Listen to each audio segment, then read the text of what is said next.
The plateau and the desert region. Now we are going to learn importance of plateau region.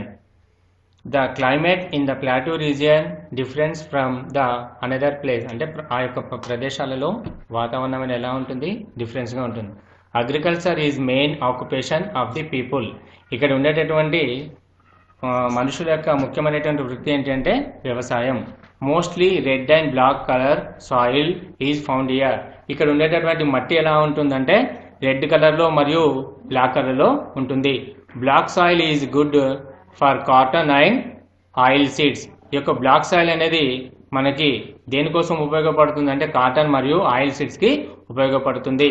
Some of the crops that are grown in the central region are groundnuts, rice, sugarcane, wheat and millets. అంటే ఇక్కడ ఇంకా కొంతమంది central రీజియన్లో ఎలాంటి food పండిస్తూ ఉంటారంటే groundnuts, rice, sugar cane, wheat and millets.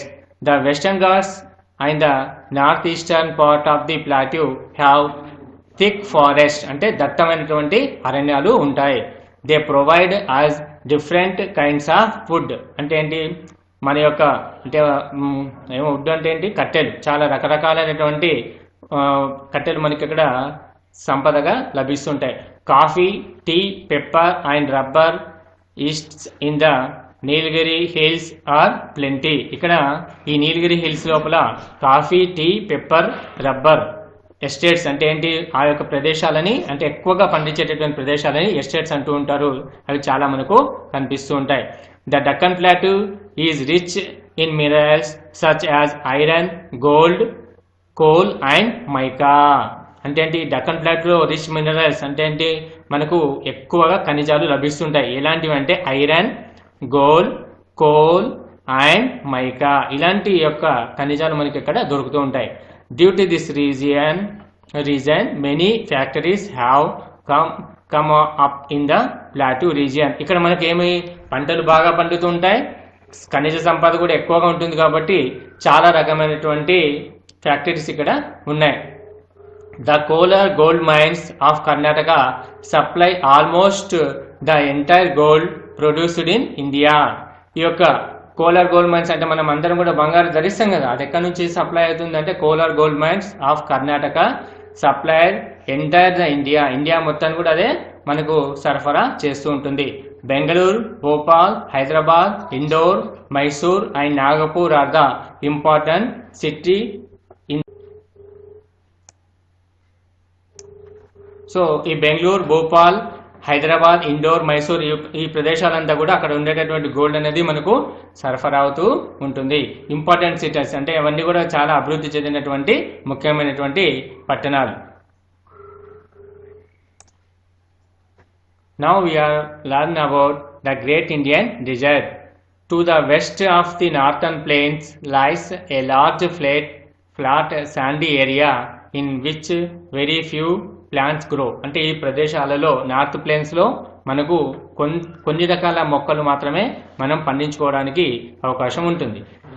There is very little rainfall in the area such as area is called desert. మనం ఏంటి ఎక్కువగా వర్షం పడే ప్రాంతాలు వేరే, తక్కువ వర్షం పడే ప్రాంతాలు వేరే కాబట్టి ఇది ఇక్కడ వర్షాలు తక్కువగా ఉంటాయి కాబట్టి దీన్ని ఏమంటామని డెజర్ట్ అని అంటారు. Desert have little vegetation and very high or very low temperature. అంటే ఏంటి ఎక్కువ తక్కువ అంటే ఈ ప్రదేశాలలో వాతావరణం చాలా ఇది హెవీగా ఉంటుంది. The great Indian desert or the Thar desert stretches from the Gujarat plains in the south to the borders of Punjab and Haryana in the north. అంటే అది ఈ యొక్క Thar dessert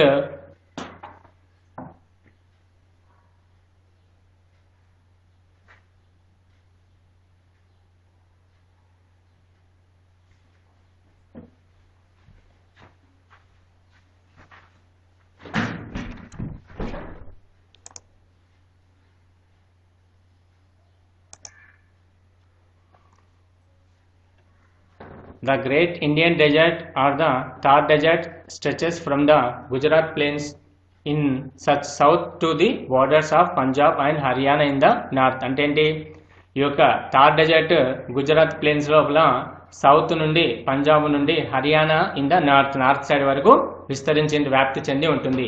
the Aravalli hills lie to its east. అంటే ఇక్కడ మళ్ళీ the Aravalli hills lie to its east. అంటే ఆరావళి అనే పర్వతాలు ఎక్కడ ఉంటాయంటే ఈస్ట్ సైడ్ ఉంటాయి. It covers a major part of western Rajasthan and extends up to the Pakistan in the west. అంటే మేజర్ పార్ట్ ఆఫ్ ఈ వెస్టర్న్ రాజస్థాన్ నుండి ఇది ఎక్కడ దాకా ఉంటుందంటే పాకిస్తాన్లో ఉండేటటువంటి వెస్ట్ సైడ్ రాజస్థాన్ నుండి పాకిస్తాన్ వరకు అది ఎక్స్టెండ్, అంటే ఆ యొక్క ప్రదేశాన్ని మొత్తం కూడా వ్యాప్తి చెంది ఉంటుంది.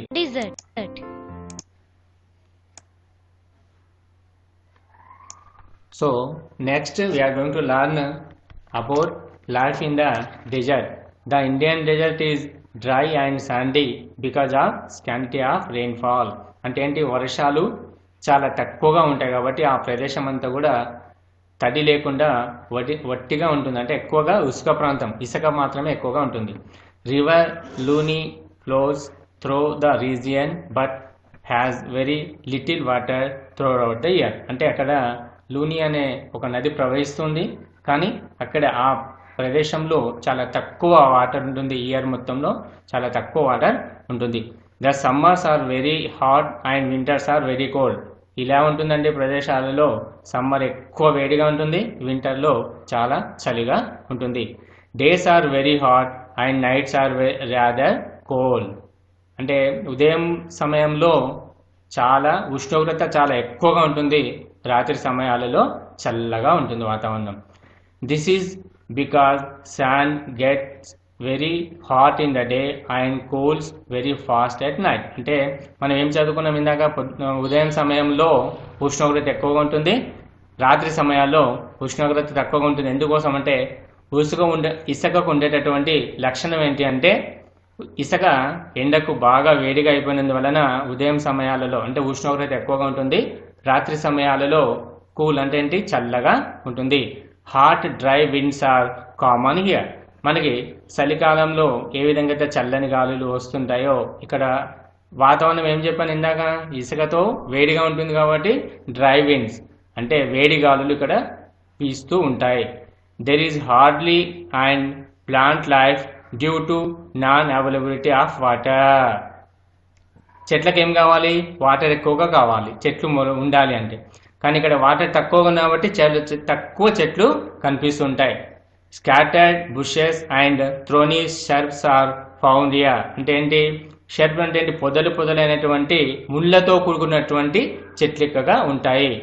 In some places oasis are found. Oasis అంటే ఏంటి, చిన్న చిన్న చెలిమల్లాగా, నీళ్ళు ఉండేటటువంటి చెలిమల్లాగా మాత్రం ఇక్కడ కనిపిస్తూ ఉంటాయి. So we are completed today class. So write your homework.